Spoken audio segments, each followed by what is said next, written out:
number 2 of an interview with Judith Becker. You were telling us a story. Yeah, I was telling you, actually, you asked me about how did my parents experience the beginning of the ascendance of Nazism. And that's why I digressed to the story of their going to Recklinghausen. They stayed in Recklinghausen for 3 years, and they returned to Stettin in 1933. As a matter of fact, my sister was born in Recklinghausen, and in 1933, when my mother was pregnant with my youngest brother, Achim, they came back to Stettin. And at that point already, they couldn't go back to their old address. They had lived on the Kaiser Wilhelmstrasse, which was a street made of 1- and 2-family villas. And they had had one half of a villa where they had lived before. Now, they went back to live there again, but they couldn't because there was already a law that Jews were not permitted to live on that street. As a matter of fact, I understand my father found it very difficult to find a large enough apartment, and he finally had to be satisfied with a sublet.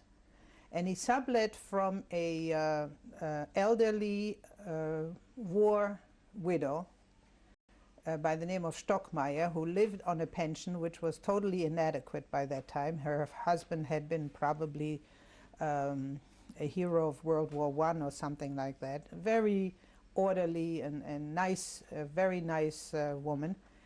And the apartment was too big for her, and so she had divided it up. And my father rented the apartment that was available.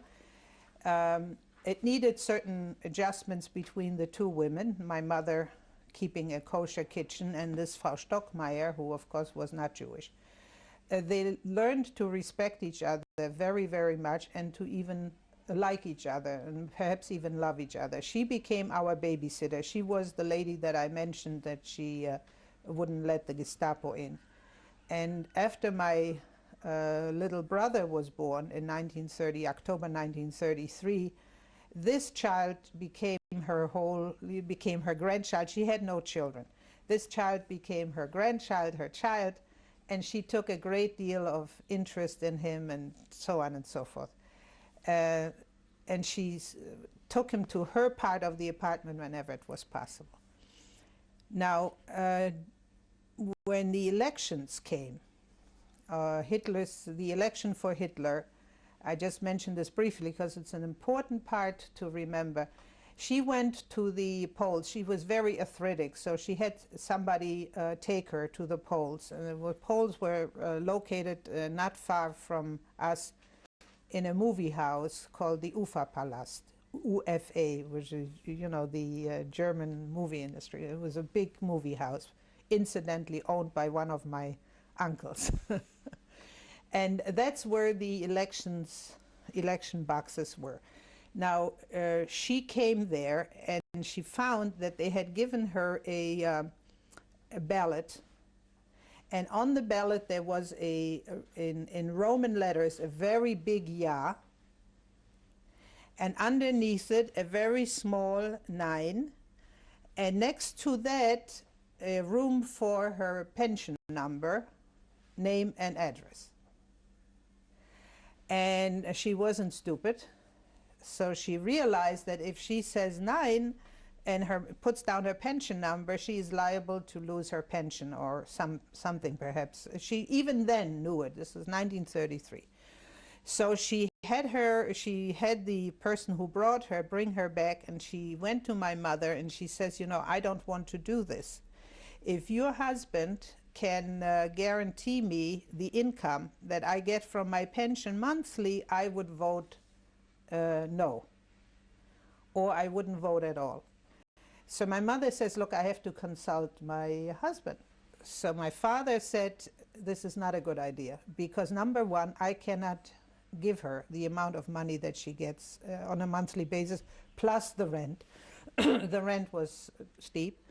And second of all, he says, I don't think that they would let her get away without voting. She would have to commit herself one way or the other, and if she votes no, they would anyhow go after her.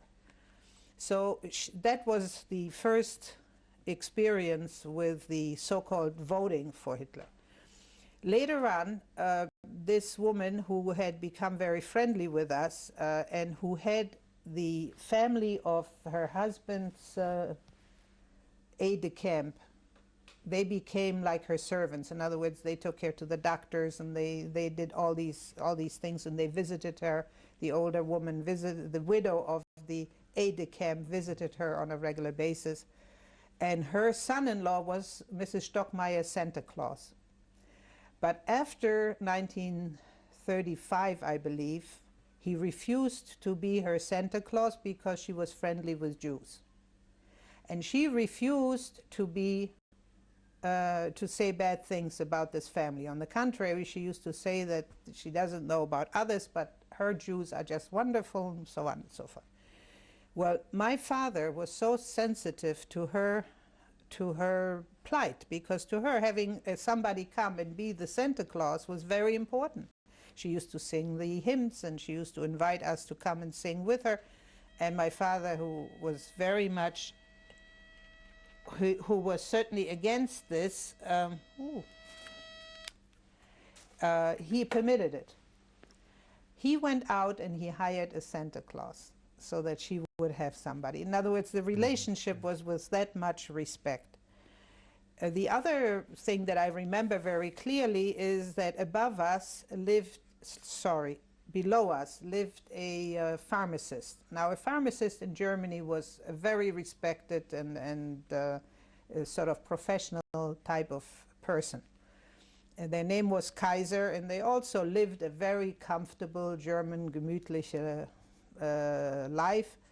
And at 4 o'clock there was coffee time. That's, I think, to this day, at 4 o'clock you drink coffee with cake, and that's the ritual. Their son had joined the party and was going around in the uniform of a SA man. And he used to visit them on a certain day every week at 4 o'clock to have coffee with them.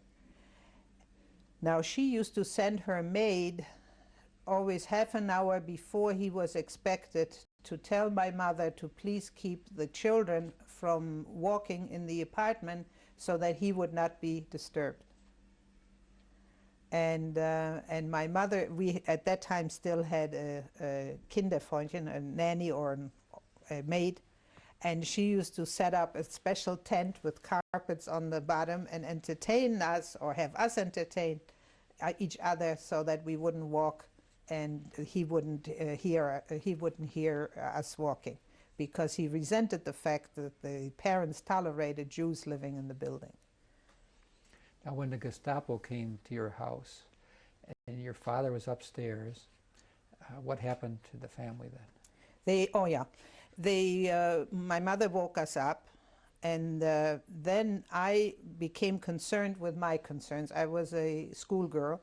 This was Friday, going to be Friday morning, and on Friday I had, in my courses, I had knitting. That was one of the classes that we had on Friday. And at that point, we were learning how to knit a sock. And a sock you knit on 5 needles, so, 4 needles. And you probably don't know anything about it, but making the heel of the sock is a very tricky kind of thing as you're learning it. And I think I opened up 20 of them before I finally conquered the heel. Well, I had just conquered the heel on that Thursday, and I was going to show my teacher, and hopefully she wouldn't ask me to open it up again. And in order to take my knitting with me to school, I had a nice basket made of raffia, I think, a very nice colorful basket, and inside there was this needle, and it had a drawstring that you carried. So I remember I had set all my books into the school bag that I needed, and I went over to the Schupo, and I asked him, I says, shall I take my school things along with me, because I have knitting and I must take it along, and I must show her my, I told him my whole story about my heel. So he listened, and he asked this Gestapo, he says, what do you think? So then they decided, no, you better take it with you because it's late already and you might be late for school, and this way you'll have it with you.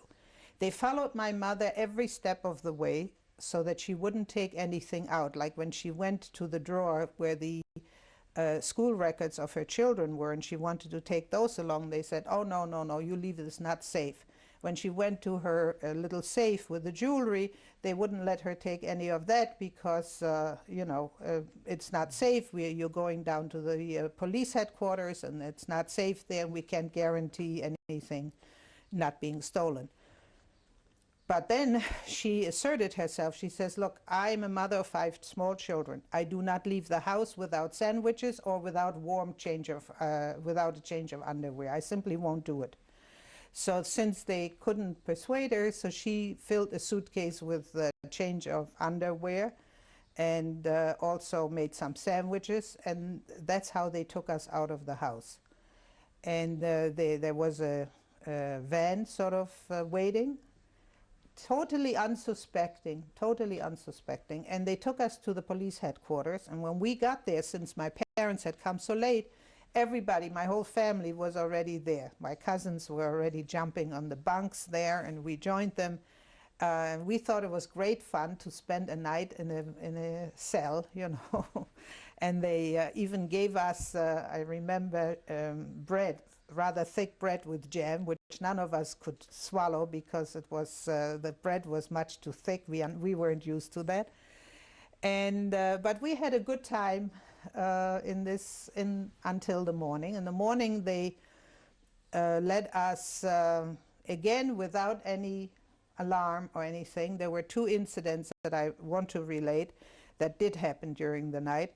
They led us in the morning onto trains, and civilian trains, third class passenger trains, and deposited us outside of the border of Germany, in the no man's land between Germany and Poland. They told us to go out, and they said, and they took the trains away, and they said, when we protested, where are we going? They said, that's not our business, you are no longer German citizens, and that's it. And the Poles said, well, you certainly are not Poles, and we don't want you. So we were stuck in that. There was an inn, some little farmer had opened up, I suppose, a little, you could buy some food there at the border. And my whole family was there. They searched us. They searched my uncles and aunts and took away valuables. And my mother sent a cable to Roosevelt at that point from that inn, and told them what had happened, and pleaded with him on a Rachmanis basis to please give us the visas, that we have affidavits. She had her affidavit numbers with her, and she pleaded with them, with him to give us a preferred number. We got an official reply while we were still there, which was just within 24 hours. We are sorry, you have to wait for your visa number. Now, I said there were 2 incidents that happened in the night that we were in prison that are worth mentioning. One of them was a classmate of mine. As I mentioned to you before, half of my classmates were of mixed marriages. At this point, a woman who was married to a Jew had a choice of disassociating herself from her husband by declaring him a Rassenschändler, a person who had raped her in order to despoil the races. If she made this statement and disassociated herself from him and said that the children were the result of this race, she could then take the children, as it were, as an Aryan, if they were young children. And the husband would be treated as a Jew. As a matter of fact, he would be treated as a criminal because he would be treated as a Rassenschändler. That was a big crime, someone who had spoiled the racial purity. A classmate of mine by the name of Norbert Zahler blonde, very, very blonde, and very, very upturned nose, very Goyish looking, had a Jewish father and a non-Jewish mother. That usually was a combination. There were never any others. And during that night, apparently Mr. Zahler also had some Ostjüdische background. During that night, they were in prison where we were. And the mother of Norbert Zahler declared him a Rassenschändler. She had to do this in front of the police and the Gestapo and so on. There were witnesses to this declaration. And I happened to have been standing there because I was talking with Norbert. And then all of a sudden, I see that she's making this statement. It was, even to me, a youngster, you know, it sounded horrible. And she signed something, and they let her go. And she had 2 children on each hand. She, by the way, looked more Jewish than her husband, and certainly much more Jewish than her son. And Norbert did not go along with his mother, didn't walk with his mother. So she called him. She says, "Norbert, you know, come here." And he didn't budge. So she came back to tell him, "Norbert, you can come with me." So he said to her, "You are not my mother anymore." And he spat right in front of her on her feet, and turned around and went with his father and disowned his mother. That was one incident. And the other incident was that my mother, as she walked out of the cell, she saw there were some closed cells on a whole row of cells that had doors on them. We were in an open sort of grate, you know, not a closed cell, but open with these, no, what do you call them? Prison Bars. Bars, exactly. So somebody called her through a little window from one of these closed cells, and it turned out to be a man by the name of Josef Holler, who had been a childhood friend of my mother's. They knew each other from, you know, from way back.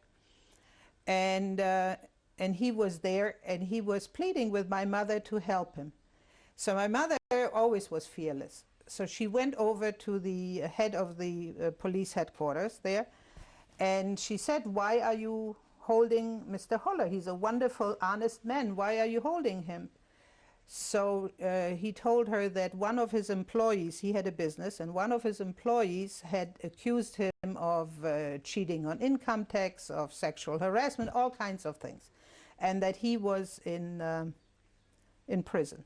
Well, my mother was very outraged, and she went over to the Gestapo man, and she says, "This is an outrage. This is an honest man. You're going to believe an employee who may be disgruntled, or, you know," she talked like you talk in a normal situation. But believe it or not, they released Jossel Holler because he was able to guarantee that he was going to leave Germany within 24 hours. He already had all of his papers. And I imagine he also had to pay a fine. But in any case, Jossel Holler and his wife and his children are in America because of that incident. Okay, when we got to this no man's land in Poland, the family didn't know. It wasn't just my family, there were other people as well. But to me, the family was the Icker. They contacted the nearest town in Poland was a town called by the Polish name of Bydgoszcz, German name of Bromberg. And they contacted the Jewish community there, and they begged them to help them because they were sitting in no place. So the Jewish community apparently bribed the Polish authorities or gave them some guarantees that they would take care of us financially, that we wouldn't need anything from the Polish welfare. And we entered Poland via Bromberg, via this town.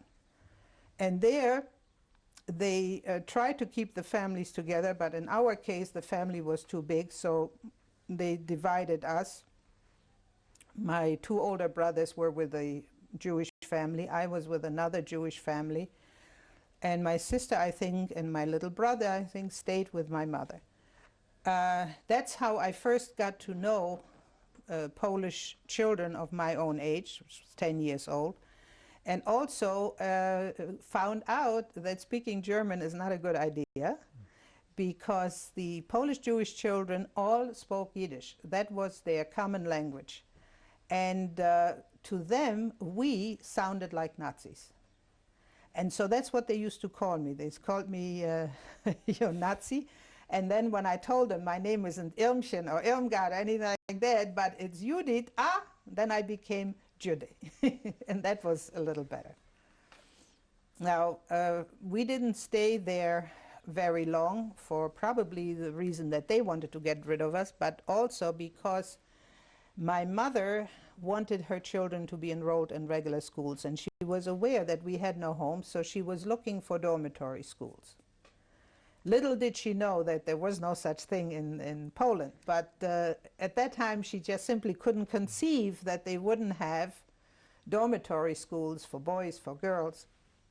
In addition, she had undertaken the care of the younger cousins, because some of my aunts and uncles managed to bribe the authorities and go back, but not with the children, just to go back in order to see what they could do about liquidating their assets and doing something. It was still possible. It wasn't easy, but it was still possible. One of my uncles, as a matter of fact, went back, and he had a lot of money in a safe in his home, and he took the money and offered it to a pilot to fly him out to England, and he was able to save himself that way. Two other aunts and uncles, unfortunately, tried to liquidate and pack everything, and waited too long, and were then deported to to Belzec and Piaski, and were killed. But we, in the meantime, we were still talking about 1938. They told my mother, well, there's nothing here in Bromberg, you have to go to Warsaw. So we went to Warsaw, and we lived for a while in a place called Dom Emigrantów. That was a hotel for people who were about to leave. They had already liquidated their own homes in Poland. They were about to leave from Poland, emigrating. And the location of this particular hotel was on 18 Mila Street, 18 Miła Street.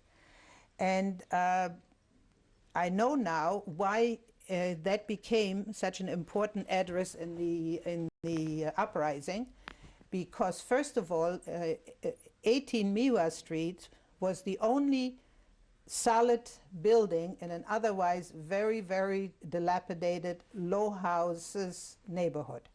So when they made the ghetto of Warsaw, they of course included this low house, this very poor section of Warsaw, and the streets around Miła. Miła means nice, pleasant, but right next to it was Wąska, which means narrow, Brudna, which means dirty,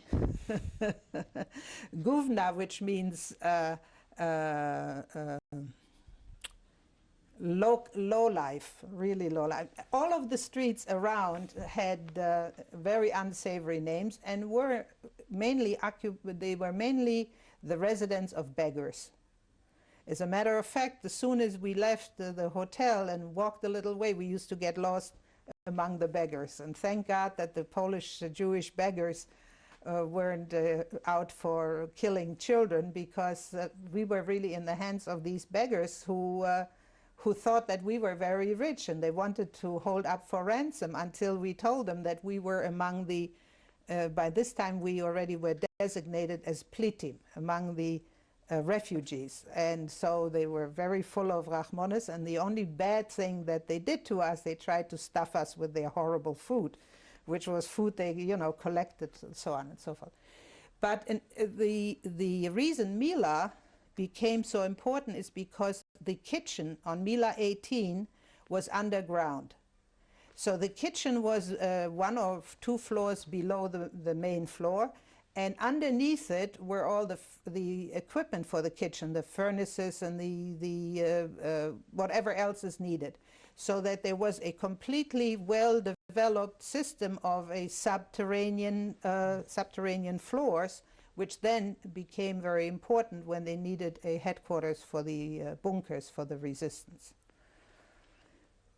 We stayed in this Dom Emigranthof always with the hope that my father, who by this time had established postal contact with my mother, would be able to get the visas, and now we would be in the right place to immediately go out. Well, that hope was fading, and in the meantime my mother kept saying children can, and she had now 12 children in her care, 5 of us and 7 more, and she says children have to have school. So finally she badgered the authorities, and they finally told her, yes, there is a school in Falenica for boys and there's a school in Radom for girls. So my mother, there were only 5 girls, the rest of them were boys, and so my mother elected to accompany the boys to this school in Falenica, and she entrusted us to a social worker who took us to Radom. When we got to Radom, the dormitory school turned out to be the local orphanage.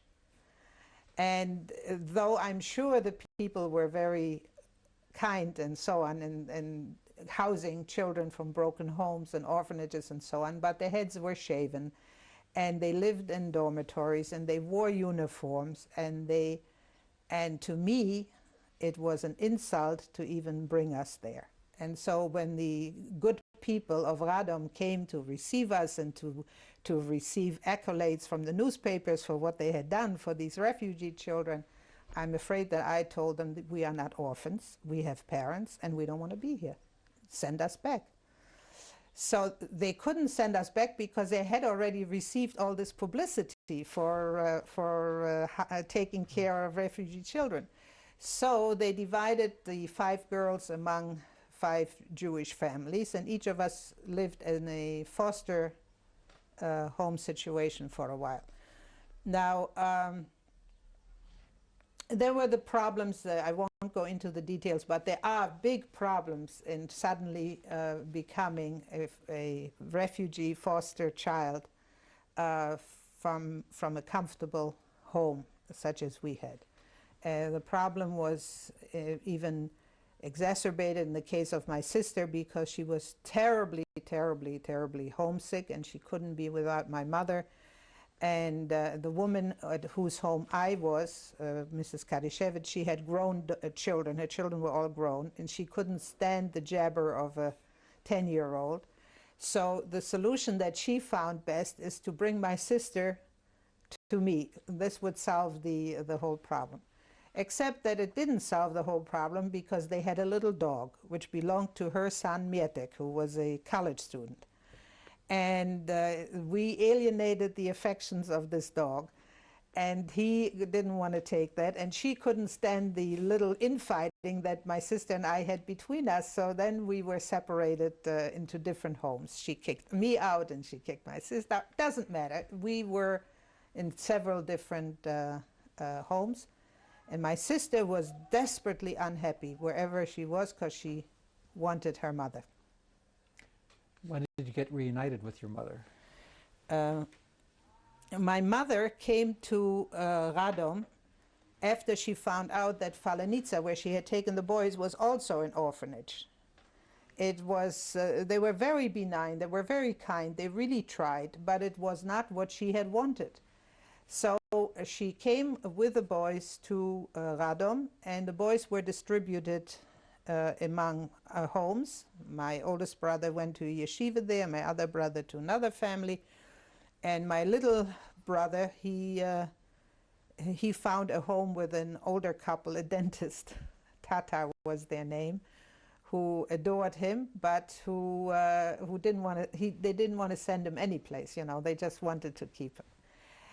And we were never reunited in one home. My mother had a room that she had rented from a family that had spare rooms, and that's it.